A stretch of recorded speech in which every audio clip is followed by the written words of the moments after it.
சும்மா வந்து நின்னாலே போதும். ஆமாங்க, எங்கள் தலைவர் super star Rajinikanth. So Rajini Kamal 2 பேரும் வந்து ரொம்ப வருஷம் கழிச்சு சேர்ந்து நடிக்கிறாங்க. ஸோ அவரோட ட்ரெய்லர் நேற்று பார்த்தப்போ எனக்கு தான் தோணுச்சு, எங்கள் தலைவர் சும்மா வந்து நின்னாலே போதும், வேறு எதுவும் செய்யவே தேவையில்லை.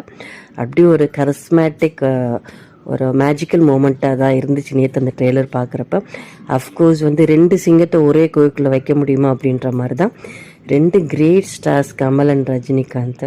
அவங்க 2 பேரையும் வச்சு நெல்சன் டைரக்ட் பண்ணுறாரு அப்படின்னா தலைக்கு தில்லை பார்த்தியான்னு அவர் பார்த்தா சொல்ல தோணுது. ஸோ நெல்சனை பொறுத்த வரைக்கும் இதோடைய லைஃப் டைமில் கிரேட்டஸ்ட் டாஸ்காகவும் இருக்கும்.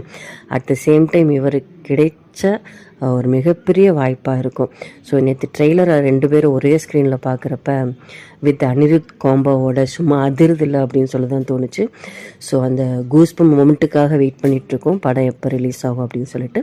இந்த வீடியோ உங்களுக்கு பிடிச்சிருந்துச்சி அப்படின்னா மறக்காமல் சப்ஸ்கிரைப் பண்ணுங்கள், லைக் பண்ணுங்கள், ஷேர் பண்ணுங்கள்.